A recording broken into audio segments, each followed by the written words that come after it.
Bom pessoal, a ideia aqui é mostrar o aplicativo Harsh Devices com o nosso floco que está aí na câmera, né? Então a gente vai abrir o aplicativo, ele automaticamente procura os dispositivos próximos, né? Então no caso a gente está com o floco aqui, a gente seleciona ele, ele vai pedir uma senha de acesso, tá? Essa senha ela muda de acordo com o equipamento e de acordo com a data. Então a senha de hoje para esse equipamento é 7C. Na hora que a gente acessa, o aplicativo lê as posições. Então ele lê o leitor de fase, ou seja, esse floco está na fase C. Inclusive OK, porque ele pega a posição correta. A gente está em ambiente de laboratório aqui, né pessoal? Então a média tensão aqui está como ausente, né? A gente só está aplicando corrente. Nível de tensão nos supercapacitores, né? OK. Ele já está com o posicionamento, tá? Em eventos a gente consegue visualizar os eventos com estampa de tempo, porque o floco tem GPS com precisão de 1 milissegundo, como a gente pode ver aqui.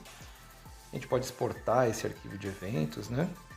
A gente pode ler até os últimos 1000 eventos, por exemplo, então vou ler os últimos 20, tá? Ele traz todos os eventos com estampa, ok? Na parte de medição, a gente consegue monitorar o comportamento da rede, né? Ou seja, a gente está passando 9 amperes, eu estou aqui no laboratório, está diminuindo a corrente, então a gente consegue visualizar, o aplicativo vai montando esse gráfico, essas barrinhas elas vão diminuindo, tá? E a gente consegue monitorar o comportamento da rede, né? Aqui de novo, né? Presença de tensão está zerado porque a gente só está aplicando corrente, tá? Ele vai montando esse gráfico, essas barrinhas vão afinando. O floco ele sai de fábrica em modo automático, porém ele pode ser configurado também, é justamente nessa tela. Então no modo automático ele verifica um comportamento anormal, né, da corrente de acordo com a amostragem que é feita, né? Mas ele pode ser configurado também em um elemento instantâneo, né, como se fosse uma função 50, né, onde definido um pick-up e um tempo de atraso, tá? Que é o caso aqui quando a gente está em laboratório. Então eu configurei ele para 10 amperes. Ele pode ser configurado para DI e DT também, ou seja, uma variação, no caso aqui, né, seria se eu habilitasse essa, né, seria uma variação de 10 amperes num determinado espaço de tempo, né, e aí ele detectaria uma falta. Tem a parte de temporização também para coordenação com o religador, mas a ideia não é um treinamento todo do aplicativo, é mais para dar uma ideia. Mas a gente pode configurar e quando a gente envia, ele também pede uma senha de acesso nível 3, porque eu estou alterando a configuração do dispositivo.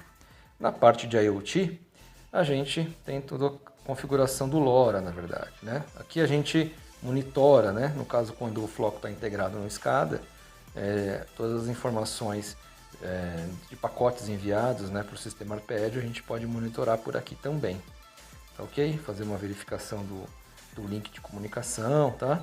Então aqui a gente está no laboratório, a gente vai subir a corrente aqui para mostrar para vocês a atuação, né, do floco, tá ok?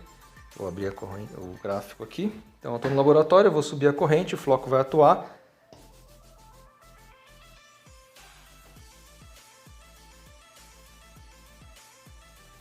Estou subindo a corrente aqui no laboratório.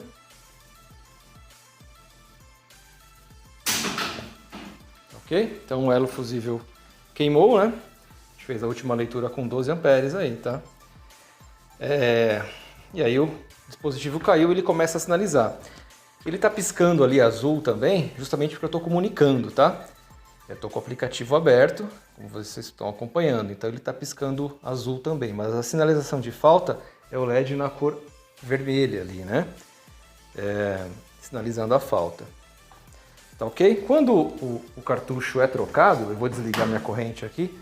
Quando o cartucho é substituído e o floco é colocado na posição novamente, ele vai automaticamente parar de piscar. Justamente o acelerômetro detecta essa variação de movimento, tá? Se eu desligar meu aplicativo, ele está piscando justamente porque eu estou com o aplicativo aberto. Mas eu desligando o aplicativo, acesso à comunicação local, essa é a posição normal. Ok? É isso aí, pessoal.